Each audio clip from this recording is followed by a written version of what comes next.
ಸನಾತನ ಸಂಭ್ರಮಕ್ಕೆ ಸ್ವಾಗತ. ಇವತ್ತಿನ ಈ ಸ್ಪೆಷಲ್ ವಿಡಿಯೋಲಿ ನಾನು ನಿಮಗೆ ನೀವೇ ಮನೆಯಲ್ಲಿ ಕುಳಿತುಕೊಂಡು ಮಾಡುವಂತಹ ಬಹಳ ಅದ್ಭುತವಾದ ಒಂದು ತಂತ್ರವನ್ನ ಹೇಳಿಕೊಡ್ತೇನೆ. ಮಾಟ ಮಂತ್ರ ದೋಷಗಳು. ಉದಾಹರಣೆಗೆ ಯಾರಾದರೂ ನಿಮಗೆ ಕೇಶ ಪ್ರಯೋಗ ಅಂದ್ರೆ ಕೂದಲಿನಿಂದ ಪ್ರಯೋಗ ಮಾಡಿದರೆ, ನಖ ಪ್ರಯೋಗ ಅಂದ್ರೆ ಉಗುರು, ನೀವು ಕಟ್ ಮಾಡಿ ಹಾಕ್ತಿರಲ್ಲ ಉಗುರು, ಆ ಉಗುರಿನಿಂದ ಏನಾದರೂ ಪ್ರಯೋಗ ಮಾಡಿದರೆ, ವಸ್ತ್ರ ಪ್ರಯೋಗ ನೀವು ಹಾಕೊಂಡು ಬಳಸಿರ್ತಕ್ಕಂತಹ ವಸ್ತ್ರದಿಂದ ಏನಾದರೂ ಪ್ರಯೋಗ ಮಾಡಿದರೆ, ಜಂಭೀರ ಪ್ರಯೋಗ ಅಂದ್ರೆ ನಿಂಬೆ ಹಣ್ಣಿನಿಂದ ಏನಾದರೂ ಪ್ರಯೋಗ ಮಾಡಿದರೆ, ಕೂಷ್ಮಾಂಡ ಪ್ರಯೋಗ ಅಂದ್ರೆ ಕುಂಬಳಕಾಯಿನಿಂದ, ಭಸ್ಮ ಪ್ರಯೋಗ ವಿಭೂತಿಯಿಂದ ಪ್ರಯೋಗ ಮಾಡಿದ್ರೆ, ಯಂತ್ರ ಮಂತ್ರ ತಂತ್ರ ಪ್ರಯೋಗ ಮಾಡಿದ್ರೆ, ಪುತ್ತಳಿಕಾ ಸ್ಥಾಪನ ಅಂದ್ರೆ ಪುತ್ತಳಿಕ ಅಂದ್ರೆ ಒಂದು ಕುಡಿಕೆ ಅಥವಾ ಮಣ್ಣಿನ ಒಂದು ಕುಂಭ, ಅದರಲ್ಲಿ ಏನಾದ್ರು ಯಂತ್ರಗಳಿಟ್ಟು ಅದರಲ್ಲಿ ಏನೋ ಬೊಂಬೆ ಇಟ್ಟು ಹೆಸರುಗಳೇನ ಬರೆದ ಏನಾದ್ರು ಹೂತಿಟ್ರೆ, ಈ ತರದ ಏನಾದ್ರೂ ಮಾಟ ಮಂತ್ರ ದೋಷಗಳು ನಿಮ್ಮನ್ನ ಕಾಡ್ತಾ ಇದ್ರೆ, ಅಥವಾ ನೀವು ಯಾರಿಗಾದ್ರೂ ಮಾಡಿಸಿರ್ತಕ್ಕಂತ ಮಾಟ ಮಂತ್ರದ ಒಂದು ವಸ್ತುವನ್ನ ತುಳಿದಿದ್ರೆ ಅಥವಾ ದಾಟಿದ್ರೆ, ನಿಮ್ಮ ಸಂಪರ್ಕಕ್ಕೆ ಬಂದಿದ್ರೆ, ಇದಕ್ಕೊಂದು ತಂತ್ರ ಹೇಳ್ತೇನೆ. ಹಲವಾರು ಜನಕ್ಕೆ ಭಯ ಇರುತ್ತೆ. ಆ ಭಯವನ್ನ ನಿವಾರಣೆ ಮಾಡೋದಕ್ಕೋಸ್ಕರ ಸಣ್ಣ ಪುಟ್ಟ ವಿಚಾರಕ್ಕೆ ಜೋರಾಗಿ ಬಾಗಲು ಬಡಿದು ಬಿಟ್ರು ಕೂಡ ಭಯ ಆಗತ್ತೆ. ಅಕಸ್ಮಾತ್ ಆಗಿ ಯಾರಾದ್ರೂ ದಿಢೀರ್ ಅಂತ ಬಂದ್ರೆ ಭಯ ಆಗತ್ತೆ. ಏನಾದ್ರೂ ಒಂದು ನೆರಳು ಕಾಣಿದ್ರೆ ಭಯ ಆಗತ್ತೆ. ಈ ತರದ ಭಯ ದೋಷಗಳನ್ನ ನಿವಾರಣೆ ಮಾಡೋದಕ್ಕೋಸ್ಕರ ಜಾತಕದಲ್ಲಿ ಲಗ್ನದಿಂದ 3ನೇ ಮನೆಯನ್ನ ಧೈರ್ಯ ಸ್ಥಾನ ಅಂತೀವಿ. 3ನೇ ಮನೆ ಅಧಿಪತಿ ಕೆಟ್ಟೋಗಿದ್ರೆ ಕೂಡ ಈ ತರದ ಆಗತ್ತೆ. ಅದಕ್ಕೆ ಜಾತಕ ತೋರಿಸ್ಕೋಬೇಕು. ನಾನು ಜನರಲೈಸ್ ಆಗಿ ಹೇಳೋದಾದ್ರೆ, ನಿಮಗೆ ಭಯ ಅನ್ನುವಂಥದ್ದು ಇದೆಯಾ? ಹಾಗಾದ್ರೆ ನಾನು ಒಂದು ತಂತ್ರ ಹೇಳ್ಕೊಡ್ತೀನಿ, ಅದನ್ನು ಮಾಡಿ. ಹಾಗೆ ಶತ್ರು ಭಯ, ಹಲವಾರು ಶತ್ರುಗಳು ನಿಮ್ಮನ್ನ ಕಾಡ್ತಾ ಇರ್ತಾರೆ. ಅಂತಹ ಶತ್ರು ಬಾಧೆಯನ್ನ ನಿವಾರಣೆ ಮಾಡ್ಕೊಳ್ಳೋದಕ್ಕೋಸ್ಕರ ನಿಮಗೆ ಗೊತ್ತಿಲ್ಲದೆ ನಿಮಗೆ ಕಾಟ ಕೊಡ್ತಾ ಇರ್ತಾರೆ. ಆ ಹಿಂಸೆನ ತಡೆಯಕ್ಕಾಗಲ್ಲ, ಮೈಯೆಲ್ಲ ಒಂಥರ ನೋವು ಆಗುತ್ತೆ, ಚುಚ್ಚಿದಂಗಾಗುತ್ತೆ, ಹೊಡೆದಂಗಾಗುತ್ತೆ, ನಿದ್ರೆ ಬರಲ್ಲ, ಹೀಗೆ ಹಲವಾರು ಸಮಸ್ಯೆಗಳು ನಿಮಗೆ ಇದ್ದಾಗ ಅದಕ್ಕೆ ಪರಿಹಾರ ಮಾರ್ಗ ಅನ್ನುವಂಥದ್ದು ಸರಳವಾಗಿ ನಾನು ನಿಮಗೆ ಹೇಳಿಕೊಡ್ತೇನೆ. ಇದನ್ನ ನೀವು ದುಡ್ಡು ಖರ್ಚು ಮಾಡದೇನೆ ನೀವು ಮನೆಯಲ್ಲೇ ಸುಲಭವಾಗಿ ಪರಿಹಾರ ಮಾಡ್ಕೊಳ್ಳೋದಕ್ಕೋಸ್ಕರ ನಾನು ಅದ್ಭುತವಾದಂತ ಸುದರ್ಶನ ತಂತ್ರವನ್ನ ಈಗ ನಿಮಗೆ ಹೇಳ್ಕೊಡ್ತಾ ಇದ್ದೀನಿ. ಇದನ್ನ ನಿಷ್ಠೆಯಿಂದ ಪ್ರತಿದಿನ ಮಾಡಬಹುದು, ಆಮೇಲೆ ವಾರಕ್ಕೆ ಒಮ್ಮೆ ಮಾಡಬಹುದು, ಅಥವಾ ಶುಕ್ಲ ಪಕ್ಷ ಪೌರ್ಣಮಿ ಕೃಷ್ಣ ಪಕ್ಷ ಅಮಾವಾಸ್ಯೆ ದಿನ ಮಾಡಬಹುದು, ಅಥವಾ ತಿಂಗಳಿಗೆ ಒಮ್ಮೆ ಮಾಡಬಹುದು, ಅಥವಾ ನಿಮ್ಗೆ ಈ ಸಮಸ್ಯೆಗಳು ಬರ್ತಾ ಇದೆ ಅಂತ ತಿಳಿದಾಗ ನೀವು ಮಾಡಬಹುದು. ಒಟ್ಟು ಈ ಒಂದು ತಂತ್ರವನ್ನ ಶ್ರದ್ಧೆಯಿಂದ ಭಕ್ತಿಯಿಂದ ಮಾಡುವಂಥದ್ದು. ಇದನ್ನ 3 ಕಡೆ ಮಾಡಬಹುದು. ಒಂದು ತುಳಸಿ ಗಿಡದ ಮುಂದೆ ಕುತ್ಕೊಂಡು ಮಾಡಬಹುದು, ಇನ್ನೊಂದು ದೇವರ ಮನೆ ಮುಂದೆ ಕುತ್ಕೊಂಡು ಮಾಡಬಹುದು, ಇನ್ನೊಂದು ಸೂರ್ಯನ ಬಿಸಿಲು ನಿಮ್ಮ ಮನೆ ಒಳಗಡೆ ಬೀಳುತ್ತಲ್ಲ ಆ ಜಾಗದಲ್ಲಿ ಕುಳಿತುಕೊಂಡು ಮಾಡಬಹುದು. ಶ್ರದ್ಧೆಯಿಂದ ಮಾಡಬಹುದು, ಬೆಳಗ್ಗೆನೂ ಮಾಡಬಹುದು, ಸಂಜೆನೂ ಮಾಡಬಹುದು, ಯಾವುದೇ ತರ ತೊಂದರೆ ಇಲ್ಲ. ಇದು ಮಹಾ ಸುದರ್ಶನ ಮಹಾ ಮಂತ್ರ ಅಂತ ಕರಿತೀವಿ. ಇದರ ಒಂದು ಪರಿಕಲ್ಪನೆ ನಾನು ಹೇಳ್ತೀನಿ. ನಾನು ನಿಮಗೆ ಮಂತ್ರವನ್ನ ಹೇಳ್ತಾ ಇದ್ದಾಗ ಸ್ಕ್ರೀನ್ ಅಲ್ಲಿ ನಿಮಗೆ ಅದೇ ತರದ ಒಂದು ಅಕ್ಷರಗಳು ಬರುತ್ತೆ. ಅದನ್ನ ನೀವು ಸ್ಕ್ರೀನ್ ಶಾಟ್ ಮಾಡ್ಕೋಬಹುದು ಅಥವಾ ಬರೆದಿಟ್ಕೋಬಹುದು. ಅದನ್ನ ಹೇಗೋ ಒಂದು ತಯಾರು ಮಾಡಿಕೊಂಡು ರೆಡಿ ಮಾಡ್ಕೊಳ್ಳಿ. ಓಂ ಅಸ್ಯ ಶ್ರೀ ಸುದರ್ಶನ ಮಹಾಮಂತ್ರಸ್ಯ ಅಹಿರ್ಬುದ್ಧನಿಯೋ ಋಷಿ ಅನುಷ್ಠುಪ್ ಛಂದಃ ಶ್ರೀ ಮಹಾಸುದರ್ಶನ ಮಹಾವಿಷ್ಣುರ್ದೇವತಾ ಓಂ ರಂ ಬೀಜಂ, ಎದೆ ಮೇಲೆ ಇಟ್ಕೊಂಡು ಇದನ್ನ ಹೇಳ್ಬೇಕು. ರಂ ಬೀಜಂ ಹಂ ಶಕ್ತಿ ಫಟ್ ಕೀಲಕಂ ಶ್ರೀ ಮಹಾಸುದರ್ಶನ ಪ್ರಸಾದ ಸಿದ್ಧ್ಯರ್ಥೆ ಜಪೇ ವಿನಿಯೋಗ ಅಂತ ಹೇಳಿ ಜಪವನ್ನು ಪ್ರಾರ್ಥನೆ ಮಾಡಬೇಕು. ಓಂ ಆಚಕ್ರಾಯ ನಮಃ, ಓಂ ವಿಚಕ್ರಾಯ ನಮಃ, ಓಂ ಸುಚಕ್ರಾಯ ನಮಃ, ಓಂ ರಾಚಕ್ರಾಯ ನಮಃ, ಓಂ ಜ್ವಾಲಾಚಕ್ರಾಯ ನಮಃ, ಓಂ ಸರ್ವರೋಮಿತಿ ದಿಗ್ಬಂಧ, ಕೈಯನ್ನಾಗಿ ಇಟ್ಕೊಂಡು ದಿಗ್ಬಂಧನೆ ಮಾಡ್ಕೊಬೇಕು. ಸುದರ್ಶನ ಮಹಾವಿಷ್ಣು ದಿಗ್ಬಂಧನೆ ಮಾಡಬೇಕು. ಭಕ್ತಿಯಿಂದ ನೀವು ಪ್ರಾರ್ಥನೆ ಮಾಡಬೇಕು. ಧ್ಯಾನ ಮಂತ್ರ ಬರುತ್ತೆ. ಅಕಸ್ಮಾತ್ ನಿಮ್ಗೆ ಇದು ಹೇಳಕ್ ಕಷ್ಟ ಆದ್ರೆ ಇದನ್ನ ಕೇಳಿಸ್ಕೊಳ್ಳಿ, ಪ್ರತಿನಿತ್ಯ ಕೇಳಿಸ್ಕೊಳ್ಳಿ. ಇಲ್ಲಾಂದ್ರೆ ಈಸಿನೇ ಇರುತ್ತೆ, ಕಷ್ಟಪಡೋ ಅವಶ್ಯಕತೆ ಇಲ್ಲ. ನಾನು ಮೆಲ್ಲಗೆ ಹೇಳ್ತೇನೆ, ಅದನ್ನ ನೀವು ಅಭ್ಯಾಸ ಮಾಡ್ಕೊಳ್ಳಿ.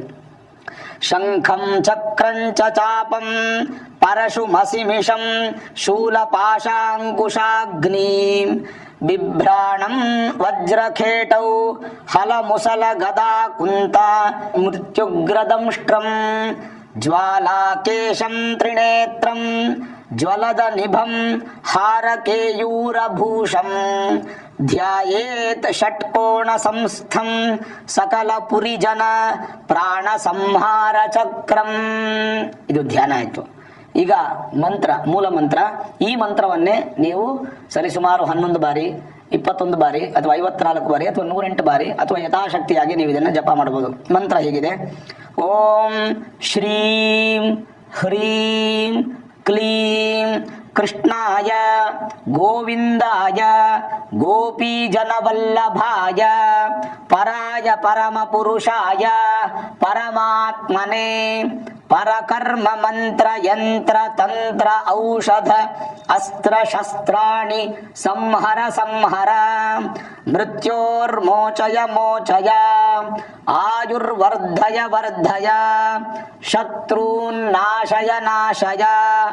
ಓಂ ನಮೋ ಭಗವತೆ ಮಹಾಸುದರ್ಶನಾಯ ದೀಪ್ತ್ರೇ ಜ್ವಾಲಾ ಪರಿಹಿತಾಯ ಪರಿಹಿತಾಯ ಎರಡು ಹೇಳಬಹುದು.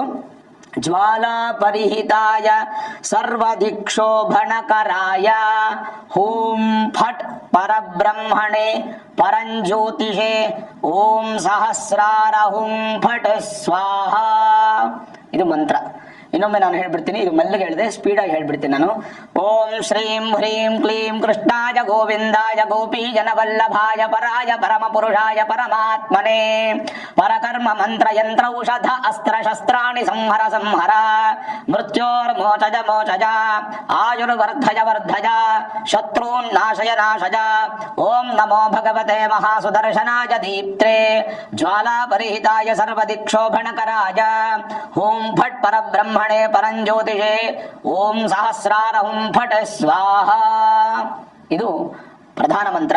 ಎಷ್ಟಾಗುತ್ತೋ ಅಷ್ಟು ಸಾಧ್ಯವಾದಷ್ಟು, ಒಂದು 11 ಆದರೆ 11 ಜಪ ಮಾಡಿ. ಇನ್ನೊಂದು ಗಾಯತ್ರಿ ಮಂತ್ರ ಹೇಳ್ಕೊಡ್ತಾನೆ. ಆ ಗಾಯತ್ರಿ ಮಂತ್ರವನ್ನು 108 ಜಪ ಮಾಡಿ. ತುಂಬ ಕಷ್ಟ ಆಗಲ್ಲ. ಎಷ್ಟೋ ಹೊತ್ತು ನಾವು ಮೊಬೈಲಲ್ಲಿ, ಟಿವಿಯಲ್ಲಿ, ಪಾರ್ಕ್ಗಳಲ್ಲಿ, ಸಿನಿಮಾಗಳಲ್ಲಿ ಟೈಮ್ ವೇಸ್ಟ್ ಮಾಡ್ತೀವಿ.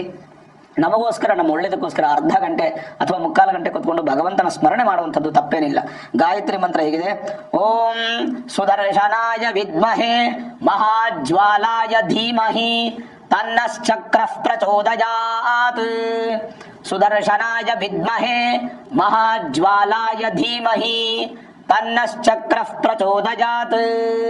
ಹೀಗೆ ಇದು ಗಾಯತ್ರಿ ಮಂತ್ರ. ಇದು ಸುದರ್ಶನ ಗಾಯತ್ರಿ ಅಂತ.